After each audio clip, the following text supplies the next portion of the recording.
like calmed down a little bit. Like it seemed like he took a deep breath and calmed down. And so I had this moment where I was like, okay, this is the break, like I can get out. And then he just starts hitting me with a rock. Okay. I'm going to backtrack for just a moment, Arielle. As the defendant was on top of you, as the defendant was saying things, and as you were saying things back, were you trying to defend yourself physically at all? Yes, and I'm screaming and trying to defend myself physically. So I think I bit his forearm at one point, trying to, that would have been his right forearm. And then I was also squeezing his testicles with so I had my right hand trying to squeeze his testicles to get him to get off of me. Okay, and was that, when you were doing those things, was that before or after he calmed down, as you just said? That was before he calmed down. Okay. So what happened, you said, after the defendant calmed down? Oh, well, it felt like he calmed down because it looked like he took a deep breath. And again, I was screaming, and so he's covering my mouth and stuff, and then we had this moment of like, it seems like he takes a deep breath, and then he just starts hitting my face and my head with a rock. Did you see where the defendant got the rock from? I didn't see where he got it from, but like spatially, he was like reaching up around this area of my head. So my impression was that there was a rock on the ground near my head that he was able to grab. Were you just holding your hand around the left side of your head? Yes. Sorry. When the defendant was hitting you with the rock, did you say anything? I just started screaming because in my mind, he was trying to knock me unconscious to get to be able to drag me over the edge. So I just was screaming then as much as I could. Did the defendant respond to what you were screaming? No. Did anybody other than the defendant respond to what you were screaming? Yes. So I'm screaming, and I do think I was saying something like, please help. He's trying to kill me. You know, I'm hoping somebody can kind of hear that. And I, at some point, hear a woman's voice say, we're here, and we're calling 911. Hit me. And it was my impression that he was using his full force at the time when asked. Okay. You said that he was bashing it against your face and head, yes? Yes, sir. He was smashing it into your head and face, yes? Yes, sir. Full blast, 100% of his power is what you said, yes? Yes, sir. And 10 times, yes? I said as many as 10 times, sir. I wasn't counting. Well, you told that to the detective, you told that to the grand jury, correct? Yes, sir. Under oath, right? Yes. That it was many as 10 times, correct? Yes, sir. Your head, forehead, and eye is what you said, yes? That's right, sir. To your knowledge, you did not lose consciousness, correct? To my knowledge, I did not lose consciousness, correct? You were taken to Queens and examinations and tests were done on you, yes? Yes, sir. In particular, a CAT scan, correct? Yes, sir. You did not have any skull fractures, correct? That's correct. No skull fracture. Version of what happened and me. So in the argument, in her effort to say for you to be okay with it and go on the trip, she said, "Well, what if my mom chaperones me?" Yes. After, it comes to this point in the argument where you say, well, you know what, you got to move out there. I'm going to tell everybody what you did. I mean, it was a pretty, it got to kind of it was not a good conversation, it sounds like. Yeah. Okay, so what did you do next? I stomped off. I just stomped off up the trail. And this was a point where we were both really kind of just upset with each other. And I went one way and she went the other way. How far up did you go? 5 to 10 minutes. Okay. Why did you turn around? I was kind of at a loss of not kind of a loss. I was I just didn't want to be there. Like. Did it make sense for you to keep going on this hike? No. I like 5 to 10 minutes in, I was like realizing kind of where I was, and I was like, I don't want to be here. I want to go home and like start dealing with what we need to deal with. I don't want to, I got to the point where it opens up and it's like these beautiful views, and I'm like there by myself and Okay. you know, upset, and I was like, I don't want to be on this hike by myself, upset, and I don't want to do this hike. I'm going to come back and do this hike at a different time when I'm happy. I was really looking forward to doing the hike. When you headed back down, were you expecting Arielle to be where you had left her? No, Where were you expecting her to be? I thought she went to the car because I saw her head, you know, down the trail. And you know, there was testimony that when you she said when you got there, you said, "Oh, you're still here." Did you Yeah. say that to her? Yes, And is that because you assumed she had gone back to the parking lot? yes. How far away from the parking lot were you guys when this argument started? Like 5 minutes Okay. or less, probably. Yeah. Okay. Now you get back. What is her demeanor and behavior like now? Like a 180 reversal, basically. So she was like extremely apologetic, and said, you know, basically, I'm so sorry. You're right. Like, I need to take accountability in this tree. And so she handed me her phone, and I took some pictures of her in the tree. And then after that, she said, let's take a selfie by the cliff's edge. That was her idea. Yes, Okay. Did you guys take one? we did. And what happened after that? Right after the selfie, I just remember kind of staying at the edge there and looking over the edge and just kind of still in thought about everything that had just happened and what's going on. And then I felt like a shove, Okay. and I was almost pushed over the edge. Okay. You felt a shove. Okay. Who shoved you? Ari did. What did you do right after that? Barely caught myself and turned around and looked at her and was like, what the fuck was that? Like, Okay. Turned around and it was like what like was like kind of in shock, like what the fuck was that? yes. Okay. And then did you move towards her? Yeah, I did. I was like, just asking her, like, you know, what was that, and started walking towards her. Okay. Because at this point, she was like 5 or 10 feet away from me. Okay. So you walk towards her, and you mentioned when you're walking towards her, where were your hands? Out. Okay. Now, did you get close to her? Yes, eventually, yeah. Well, And when, by the way, when you start walking towards her, is she saying anything? not initially, but I turn around and I'm asking her, like, what the hell's, you know, what the fuck just happened and what's going on. And as I'm starting to walk towards her, she starts yelling. She starts yelling. Yeah, help me, help me. Okay. And then what happens? And then I just keep walking to her, like, what are you doing? Were you And I telling get, her, like, why are you screaming? yeah, what are you doing? And I get to her and I'm like, touching her, just putting my hands on her arms, and I was like, what are you doing? What's going on? What happens then? She keeps yelling, and she kind of grabs my wrists and throws herself on the ground and pulls me down with her. So now you guys are on the ground? Yes. Okay. When you're on the ground, what starts to happen? She's holding on to me, and I'm trying to figure out what's going on, but I'm also at this point trying to let go of, like, trying to get free, because she's like actively holding on What to me. was she Like doing she has with her her, legs? she has her leg like wrapped around one of my legs, and like is actively holding on to me and is yelling. And so I'm trying to, get free, and I get my one arm free, and I try to use it to get my other arm free, and she grabs me by the testicles. Okay. And Let me stop you there. Did you ever, in the course of this whole thing you described so far, ever try to pull her towards, push her off, or drag her towards the cliff's edge? no, not at all. Okay. So you're on the ground. She's kind of holding on to you. You guys are.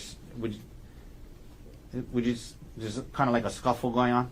Yes. Okay. And her legs wrapped around you. Yes. You mentioned we got right up to the point where you said she grabbed your testicles. Is that right? Yes. How hard did she grab it? I mean, this was, like, Pretty hard. she, like, was holding on to me by my testicles, basically, like, that hard. Okay. Did she grab it and let go, or did she grab it and hold on? She grabbed it and held on. Now,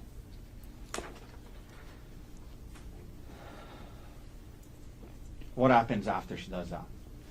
Then I try to free my testicles, and so I'm, like, thrashing with and I get both hands free, and I'm trying to get her to let go of my testicles, and then she hits me with a rock on the side of the face. Okay.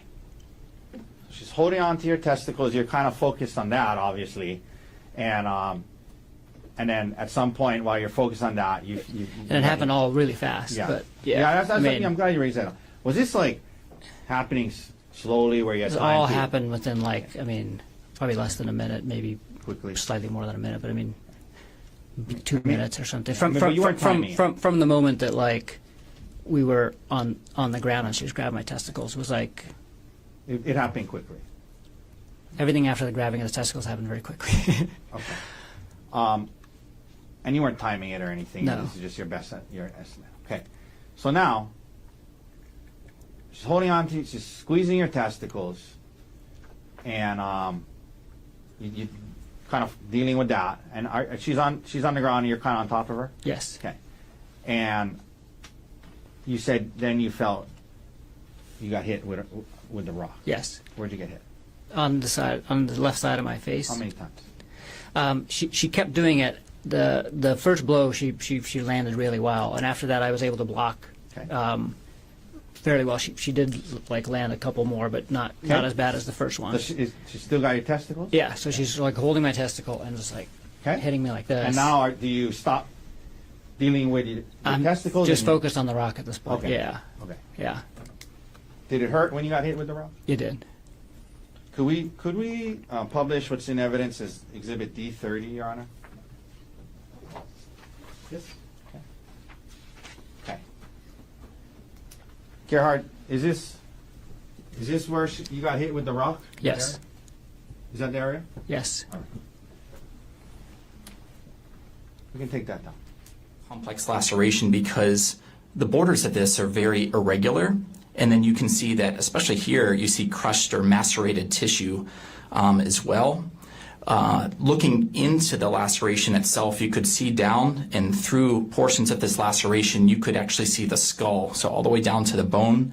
And then within this laceration, especially in the areas here, I observed pieces of rock and material that were actually embedded in the laceration. Okay. Dr. Grosjean, what are some of the difficulties in repairing this type of laceration? So several things. The first is that this wound was grossly contaminated with innumerable amounts of rock and debris. So that all needs to be washed out, debrided, and removed. Otherwise, this laceration is at risk of infection. The other complications are that it was very deep all the way to the skull. And the other difficulties are, you can see how complex this is. This is very jagged edge. All of this needs to be approximated and put together just right. Additionally, there were portions of this where there were tissue bridges. So that's with part of a laceration where there's a thin strip of tissue that attaches on both sides. So that needs to be approximated just right to make sure there's good blood supply to allow that to heal. Was there any bruising to Arielle's head? There was diffuse bruising noted around this area here. There was bruising over the nose, and then you can't see it on this picture, on the right orbit over here, there was swelling around the orbit, which is the eye socket. And so there's an additional laceration that's totally separate from this above, by the eyebrow, but then another in the orbit that was right here. Okay. I'm going to retrieve the iPad from you and publish a separate exhibit right now, doctor.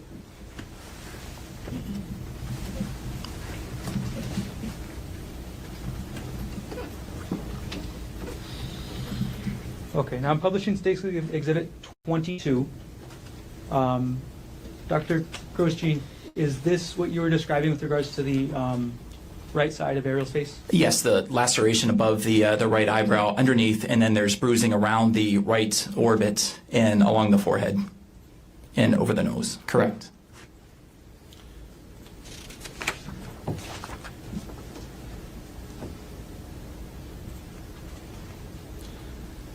Doctor, on page 5, what was Ms. Konig's Glasgow coma score on March 24, 2025, in a couple hours after the incident in Queens Hospital? 15.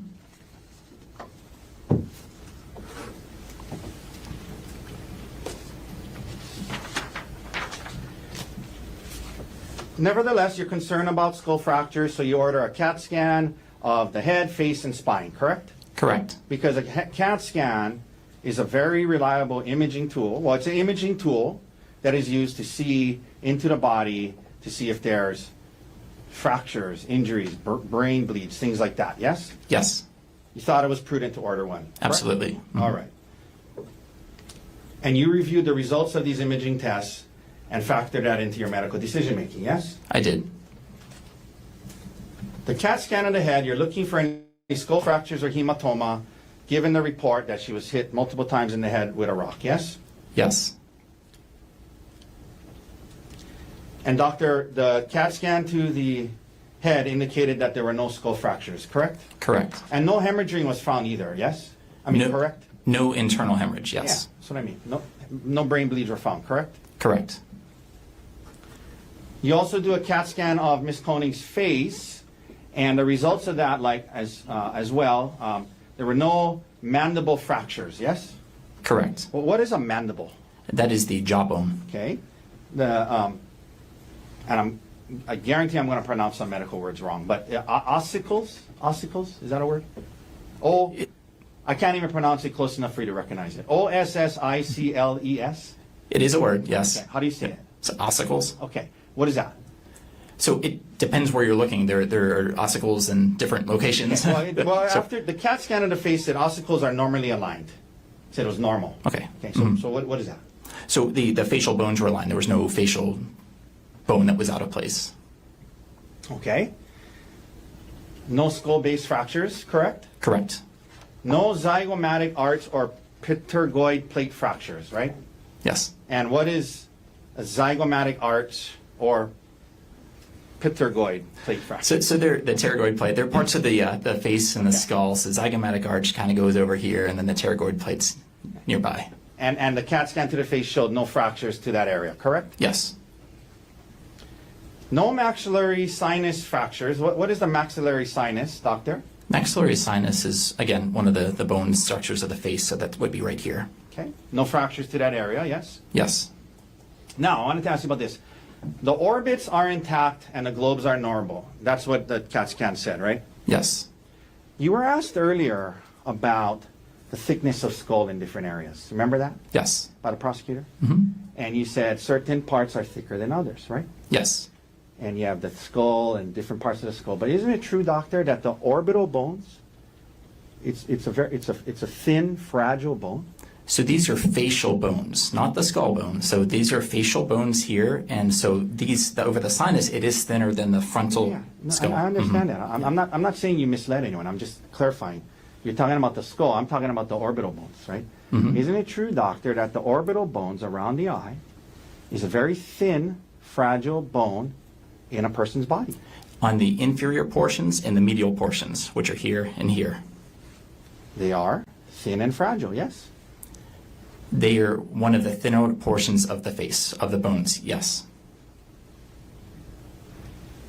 And in the ER department, you often see people with orbital bone fractures because they are thin, fragile bones that can be broken by getting hit in the face with a baseball, for example. You've seen that in your time, I'd imagine, yes?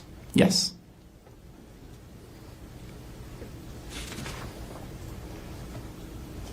And in this case, and often there are multiple jagged edges to the laceration that extend outward from an impact point, correct? Yes. There's a central impact, point of impact, and multiple edges branching out from there, which is what you saw in this case, yes? Yes. So to the untrained eye, it can look like multiple separate lacerations, but for those who understand stellate lacerations, there's an impact point and it branches out from there, correct? Yes.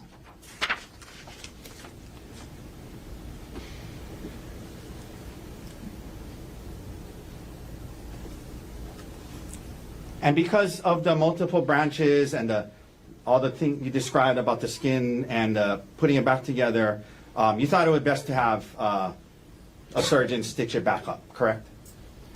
Because I mean, you suture a lot of lacerations in the ER, but this one, it was complex because of the different arms. You thought it best to have a plastic surgeon stitch it up, yes? It was large, it was contaminated, and just the extent of it, yeah. Yeah, because you said it was complex, so you thought a surgeon should stitch it up instead of you, right? Absolutely. It needed washed out in the operating room. Okay? And that's what happened in the narrative, but you check boxes, correct? Correct. Now, you were today qualified with no objection from us. I mean, you're an expert in emergency medicine, correct? You've been qualified as one today, right? I believe so, yeah. And you were an expert in emergency medicine on the date of the incident, March 24th, 2025, right? I mean, you've been doing it for almost 10 years, right? Over 10 years, yes. And you understand that the Honolulu Police Department relies on you in these forms to provide accurate, unbiased medical opinions related to the extent of a patient's injuries when there's a criminal investigation, correct? Yes. And you try your best to do so. You know it's important, so you try your best to be honest and accurate in these forms, yes? Yes.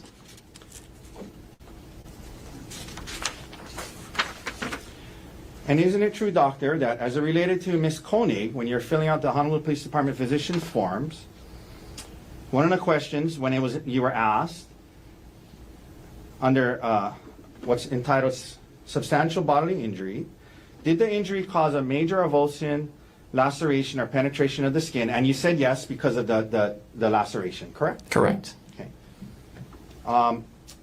You were also asked, did the injury cause a bone fracture? And at that point, you said unknown, testing was pending, right? Right. We were waiting for the x-ray result. Correct. Then you were asked, did the injury cause a serious concussion? And your answer to that was no, correct? Correct. You were then asked, did the injury cause a tearing, rupture, or corrosive damage to the esophagus, viscera, or other internal injuries? And again, your answer to that was no, correct? Correct. Then under the subsection serious bodily injury, you were asked, as an, being an expert in doing emergency medicine all these years, did the injury create a substantial risk of death? And you checked off the box no, correct? Correct.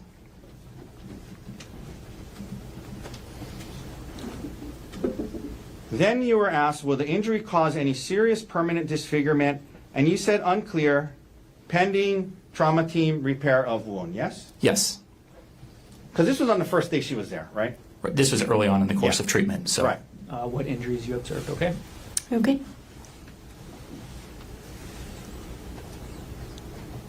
Okay, publishing states exhibit number 22. It's on the screen next to you, doctor. What injuries did you observe from this view, the front of Arielle's face?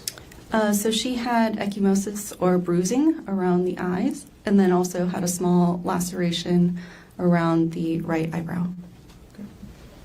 Now publishing states exhibit 25. What injuries are we seeing on Miss Konig in this photo? So this is a photo of what I would call a large, complex stellate laceration of the scalp that extends onto the face, meaning it's kind of star-shaped with a lot of jagged edges. Large and complex, meaning it goes through a number of layers on the scalp. As a surgeon, what are the difficulties in repairing this? Or are there any difficulties in repairing this kind of laceration? There can be. Okay, and what are those difficulties? So in this case, and in general, I would be very concerned about the potential healing of the jagged edges. Creating those kind of skin bridges or skin strips decreases the blood supply. And so even when you suture it back together, it can have a high chance of necrosis or dying, creating a larger wound. And then there was also a really high risk of infection, just given how big the wound was and the stated mechanism. And what was the stated mechanism? Arielle said she was hit with a rock. I'm going to take the States Exhibit 25 off the screen now. Were there any injuries to Arielle's extremities? Yes, she had bruising of the left hand that turned out to be a distal phalangeal tuft fracture. Okay. I'll jump back to that in just a moment after I ask a couple of questions. Was any imaging done to Arielle? Yes. And did you review that imaging yourself? Yes, I did. Okay. And what type of imaging was it? So we obtained a CT scan of the head, the face, and the cervical spine, and we also did an x-ray of the left hand. And did you review the results of all this imaging yourself? Yes, I did. Okay. Was there any skull fracture? No, Any face fracture? no. Any fractures to any other parts of Arielle's body? She did have the left thumb distal phalangeal tuft fracture. Okay, and then could you explain for us what the left thumb distal phalangeal tuft fracture is? It's basically a broken bone in the fingertip. When you say a broken bone, was there any displacement? It was mildly displaced. And what does that mean? So bones are basically in a straight line, and so when you fracture it, you end up with at least two pieces. The alignment or the displacement is how much in a line that bone stays, or if it's displaced and out of line. And what does mildly displaced mean then with regards to the injury you observed on Arielle? It means that the bone was a little bit out of line. As a result of your examination, did you recommend any sort of treatment for Arielle? Yes, I did. And what did you recommend as the treatment? Well, she needed the large wound on her head washed out and cleaned and then repaired. Due to the risk that we talked about, I recommended a specialty consultation with a facial surgeon who was on call. For the hand fracture, she needed treatment with a hand surgeon. And then just due to the injuries and the events, I recommended admission to the hospital. Kind of by their nature are complex. They're not caused by a sharp object, blunt force trauma, kind of impact, and it star-shaped spreads. Yes? Generally. Okay. Now, the next day on March 25th, based on your examination and dealing with her, you cleared her for a discharge from the hospital the next day, correct? Correct. And I'd imagine that's not something you would have done unless you believe it was safe for her to leave the hospital the very next day, correct? Correct. Doctor, sometimes in working in the hospital, you have to fill out, or you're asked to fill out, an HPD, Honolulu Police Department Physician's Report form, correct? The HPD 13? Yeah. Yes. Okay. And that is the number, so it seems like you're familiar with it. Yes. Right? Filled it out a bunch of times, correct? Yes. And you try your best to be honest and accurate and unbiased as you go about filling it out, correct? Yes. And in this case involving Ms. Konig, you did fill out such a form, yes? I believe so. Would seeing your form help you refresh your memory? Sure. Okay. 1 second.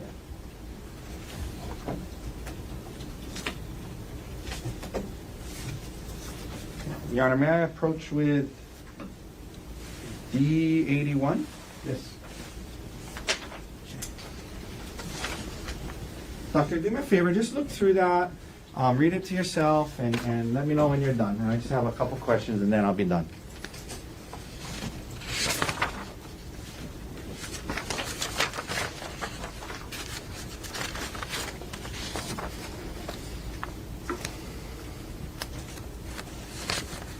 Okay. Okay, yeah, I'm going to come back and get it from you.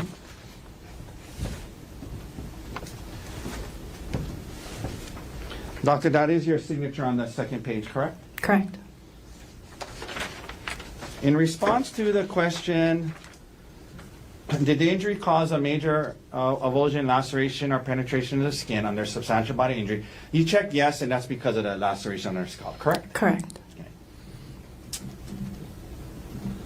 Did the injury cause a serious concussion? You checked no to that, correct? Correct. Did the injury cause a tearing, rupture, or corrosive damage of the esophagus, viscera, or other internal organs? You checked no to that, correct? Correct. What is a viscera? Viscera is an organ. Okay. Under the serious bodily injury portion, did the injury create a substantial risk of death? You checked the box no, correct? Correct. Will the injury cause any serious permanent disfigurement? You checked the box no, correct? Correct. Will the injury cause a protracted loss or impairment of the function of any bodily member or organ? You checked the box no, correct? Correct. Okay. Thank you for your time, doctor. No further questions. Can you explain this to the jury and why that is the case and what you mean by scalp lacerations are notorious for substantial bleeding? Yes, to begin with, just in case terms have not been properly defined, laceration, by its very definition, is a blunt impact injury in which, by the nature of the impact, their soft tissue gets torn or split open. So a scalp laceration is therefore laceration of the scalp on the head. Now, you ask about the excessive bleeding. The scalp tissue is what we call, in medical terminology, highly vascularized. What do you mean by that? Highly vascular. Excuse me, that's fancy language for it has a great deal of blood supply.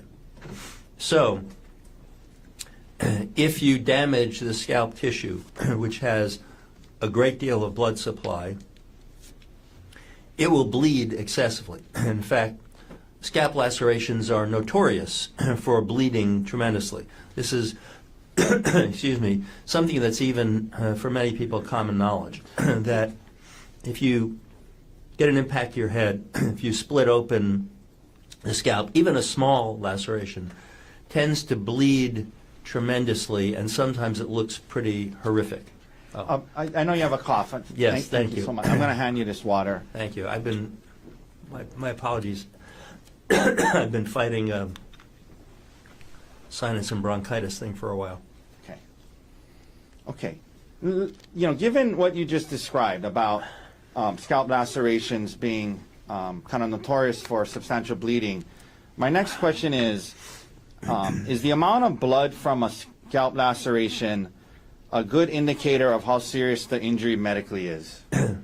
No, and in fact, that's exactly the point when I talk about excessive bleeding even from a small scalp laceration, namely that if a small one will bleed tremendously and you know, there'll be blood on the head and running down the face, and it looks horrible, to put it simply. That doesn't mean that that is a serious injury. It doesn't mean that there's anything life-threatening about that injury per se.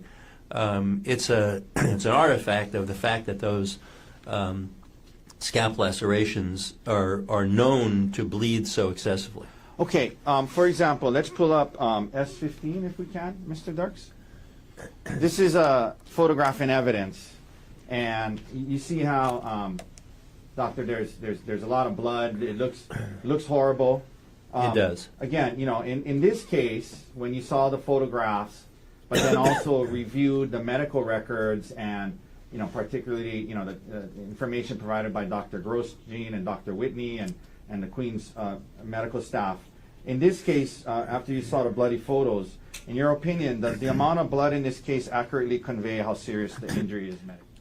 Now, two Queen's doctors testified and also filled out an HPD form, Honolulu Police Department form, that Ms. Konig's scalp injuries in this case did not create a substantial risk of death and did not rise to the level of serious bodily injury.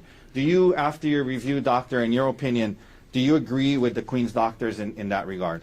I do, very much so. And can you please explain why you believe that her scalp injury did not create a substantial risk of death and did not rise to the level of serious bodily injury? Well, the first question is the easier one because it's very straightforward. The scalp laceration that she had, even though it was stellate, even though it was fairly large in comparison to the front left side of her head where it was, only injured soft tissue. You think about the anatomy of the head. The scalp is basically a specialized form of skin and the tissue beneath it. Then you have the skull bone, and inside the cranial cavity formed by the skull bone you have the brain.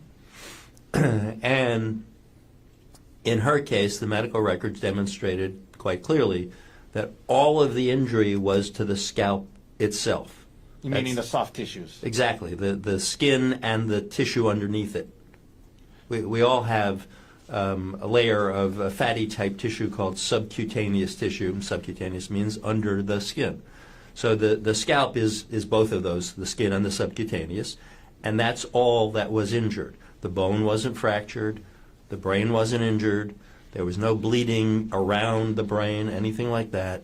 So simply having a soft tissue injury that requires cleaning out and sewing up is not a life-threatening injury. Okay.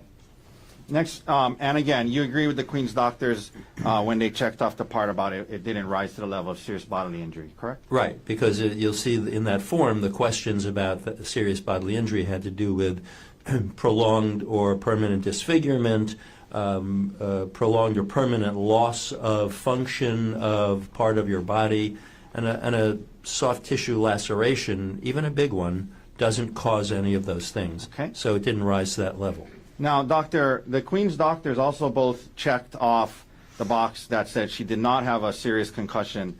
Did you also agree with that? I did. Now, Doctor, were you also asked to provide opinions as to whether Ms. Konig's injuries were consistent with what she reported? Yes, I did arrive at such opinions. And did you review her multiple statements given to the police to do so? Yes, sir. And you mentioned the grand jury and things like that, right? Yes, I did. Now, in those statements, you noted she reported that she was hit with a rock up to 10 times, and at times she said full blast, 100% of his power, all over her head. As an expert in the field of forensic pathology, in your opinion, were her injuries consistent with her statement that she was hit up to 10 times full blast with 100% of his power? No, sir, they were not. And why not? Well, several reasons. First of all, the injury she has is largely localized. It may be stellate, but it's still largely localized. Almost all of the impact injury she has is localized to one area of the head. So it's not consistent with all over the head. Frankly, it's also not consistent with likely being up to or around 10 impacts. It's consistent with fewer impacts. And the other thing is the part of the element in your question about full blast, using all of his strength with the rock. That would very likely result in more severe injury. Okay. It would likely result in skull fracture. It would likely result in bleeding around the brain or brain injury itself. Okay. Now, you indicated, not consistent with, up to or close to 10 blows. In your report, did you say that, you say in your report that your opinion is that it reflects several impacts at most. If you can explain what you meant by that. Yes. What I intended to convey with that wording of several impacts is that, in my opinion, that stellate laceration is most consistent with being approximately 2 to 3 impacts with the rock. Okay. So possibly 2? Yes? But to be fair, you indicated that looking at it, possibly could be 3, right? Yes. My best estimate is approximately 2 to 3 as being most likely. Okay, thank you. And that's after looking at her statement. I mean, that's actually after studying the photographs and whatnot, yes? Correct. In the statements that you were provided, did you see where Ms. Konig was telling the detective that her back of the head was being bashed against the ground? Yes, she did state that. And did you find her injuries to be consistent with that statement? No. She had said being grabbed by the hair and having her head bashed into the ground, the back of her head. There's no description of any injury to the back of her head in the medical records, nor were there any brain injuries. There's a particular pattern of brain injuries that could occur if the moving head strikes the stationary ground, such as being bashed into the ground. Now, Dr. Arden, one of your major conclusions that you testified to and that you put in your report was that you do not believe that Arielle was struck in the head with 10 blows. Is that right? Correct. Dr. Arden, isn't it true that Arielle Konig never said she got hit 10 times in the head? Right. She said up to or about 10 times, yes. The number that she used in the descriptions was 10, but she didn't say absolutely it was 10. She said up to 10.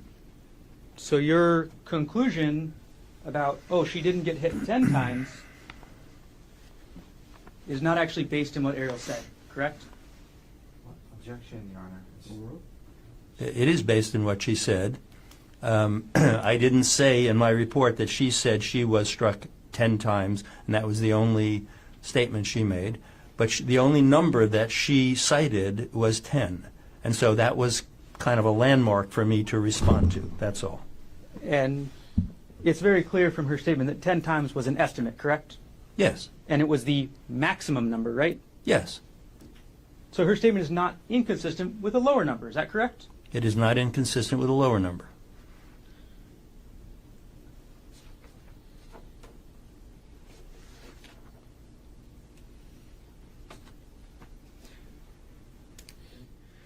In your report, you write about, on page 2, and I'm sorry, you can switch back to S226. You write about Arielle's thumb on page 2 of this report, correct? Yes. And you write that there was an, quote, impact injury to the tip of her left thumb. Is that right?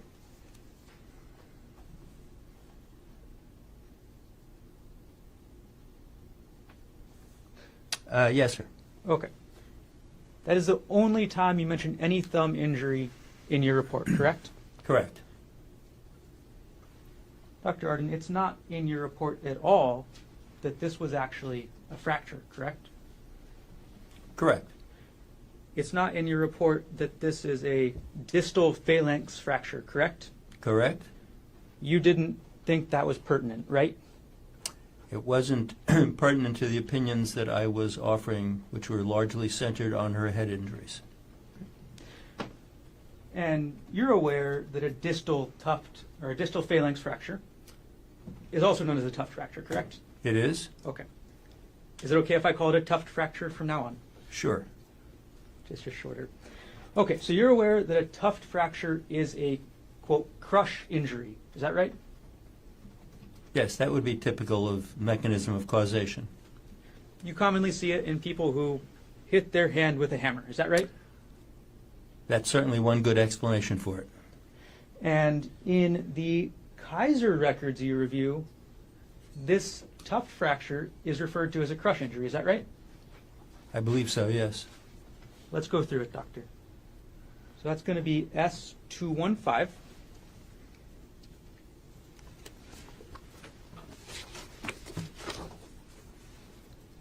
All right, and this document's a little bit longer. Could you go to page 25 of that? And it should be 25 in the bottom right-hand corner of the page numbers. I have it. Okay. Excuse me.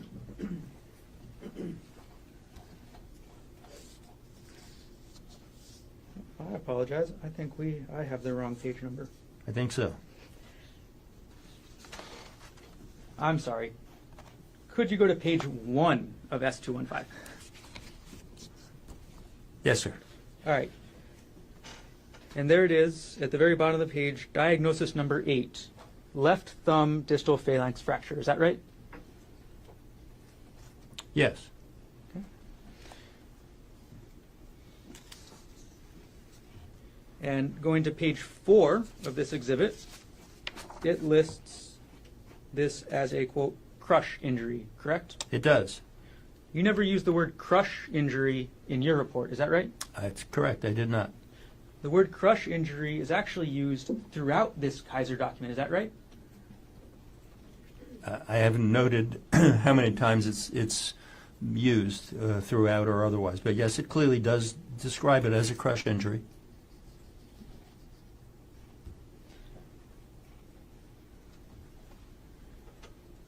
And you thought this crush injury was not related to Arielle Konig's head injury, is that right?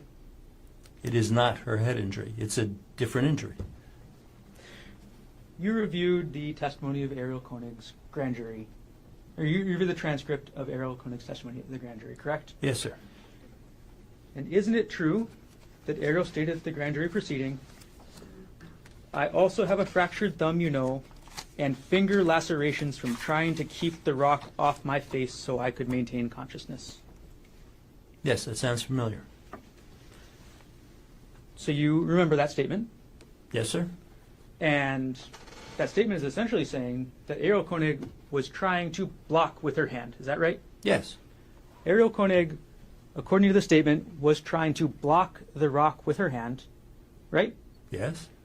And she suffered a crushing injury to her thumb, right? Correct.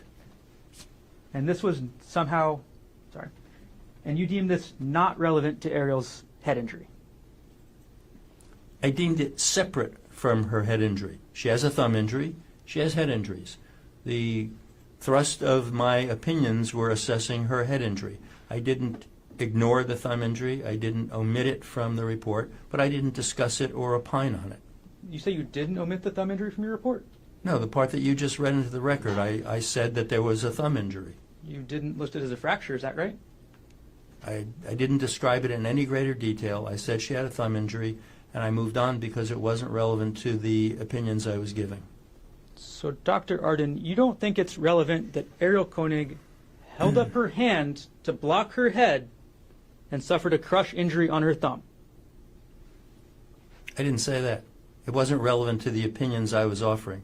I was offering opinions assessing the head trauma in relation to her statements or accounts thereof, and whether she blocked a blow with her thumb or not doesn't change any of that.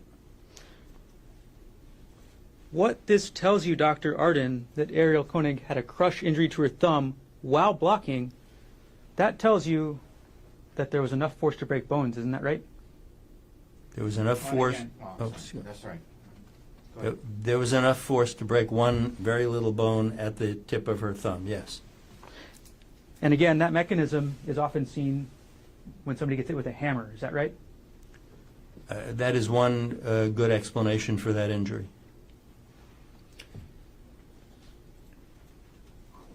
And you thought, and you again considered her holding her hand up to her head while a rock is swung into her head separate from her head injuries that she suffered. Is that right? They are separate injuries. I made no opinion as to whether the causation was related or not, or how she got it. Again, the real focus of my opinions was on the head trauma. It wasn't to ignore that, but that thumb injury is a separate part of her body. It's a different injury, and its relevance otherwise wasn't part of my analysis and opinions. You provided an opinion about the level of force you believe was used, isn't that right? I provided an opinion regarding Ms. Konig's accounting of her description of the level of force, yes. And the fact that there was a broken bone did not factor into that opinion. Is that right? Correct. Even though that bone was blocking her skull, right? That bone is a couple of millimeters in size. Objection, Where non-responsive. Let him, he's answering the question, Your Honor.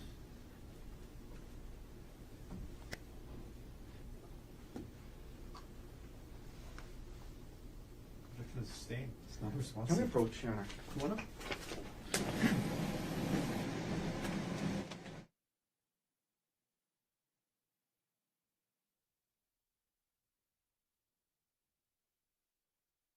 Your Honor, I'm going to ask that he be allowed to finish his answer. He's trying to finish his answer. Objection is sustained. Yes. all I was. Oh, no. Oh, I'm Next sorry. question is coming. I'm sorry. He's going to ask another question, Doctor. Dr. Arden, if I ask you a yes or no question, can you give me a yes or no answer? Your Honor, he needs to ask a question. Just ask the question. And if he needs to explain it, he's going to do his best. Was that And not if a it's question? non-responsive, then the appropriate motion will be made. Please continue. Okay, Dr. Arden, if I ask you a yes or no question, are you willing to give me a yes or no answer? Your Honor, it's an improper question. You can ask the next question and we can deal with it. Sustained. Ask the question.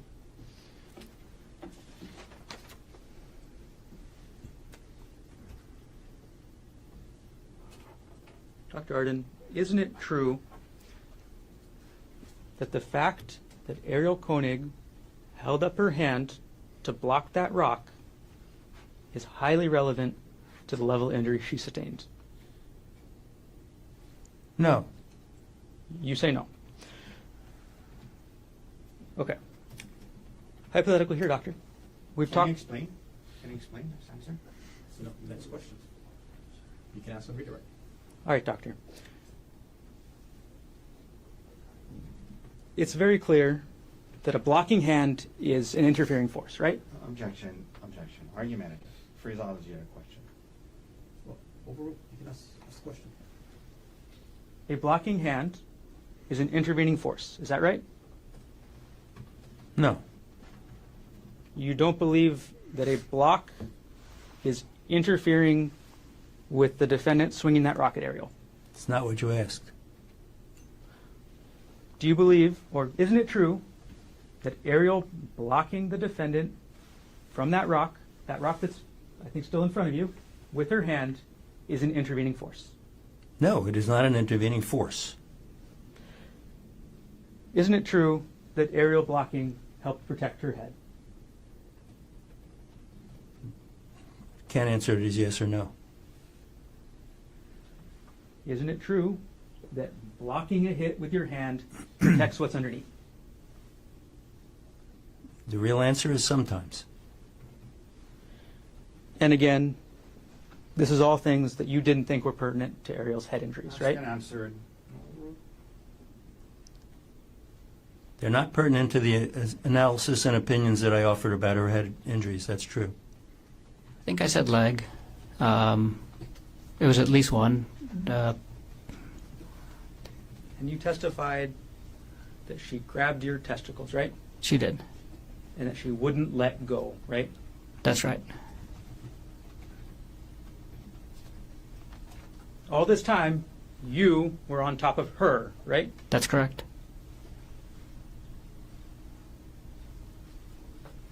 And then you testified that Arielle took that rock. I'm going to grab Exhibit 2 right now.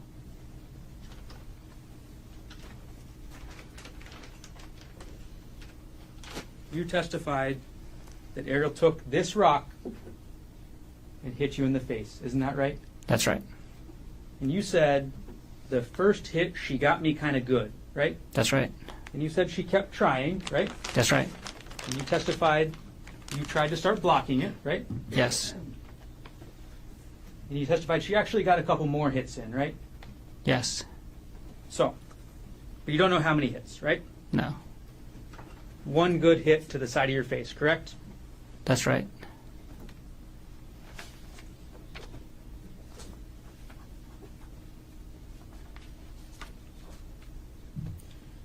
I'm going to publish State's Exhibit 236.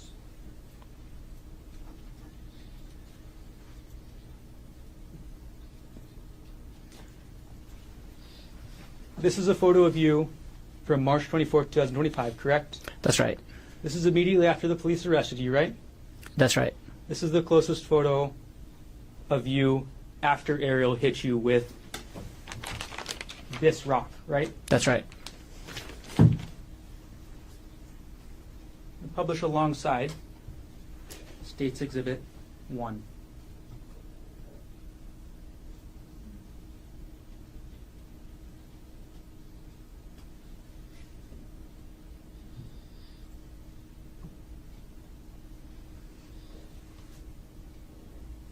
Okay, so on the right side, we have you after Arielle got one good hit with you with the rock, right? That's right. And on the right side, we have you after Arielle kept hitting you with the rock and got a couple other less good hits. Is that right? That's right. On the left side of the screen, you testified that you hit Arielle 2 times, right? That's correct.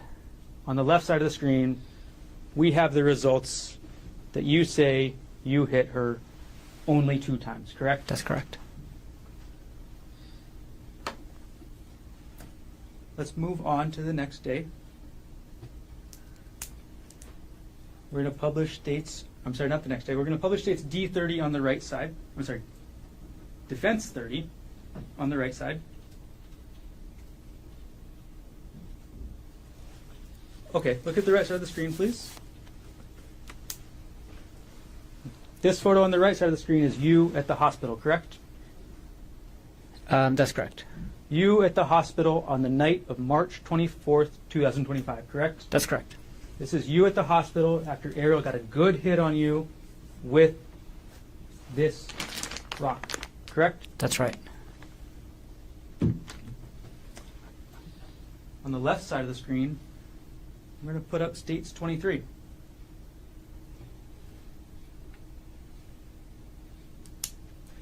This is Arielle at the hospital, correct?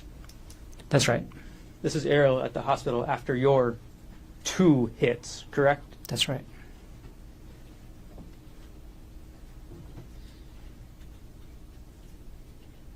And you say only 2 hits to Arielle, right? I only hit her 2 times.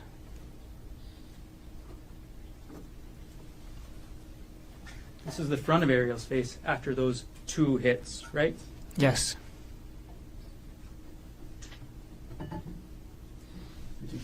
States 22. Thank you. Put up states 27. This is Arielle's hand after those. This is Arielle's hand after those 2 hits, right? Yes. And lastly, we'll put up on the left side states 1, 2, 8.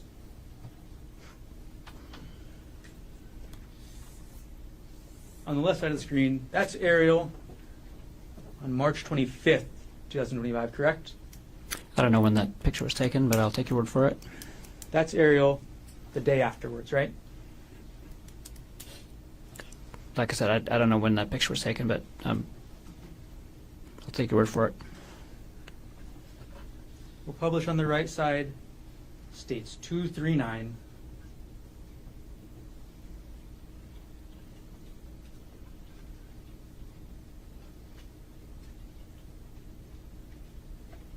We'll flip it upside correctly. And this is you, again, correct? Yes. This is you on March 25th, 2025, right? I think that was like the night of, like just after midnight, but it was after the previous picture. That's right. This is you 1 day after Arielle hit you really good with this rock, isn't it? That's right.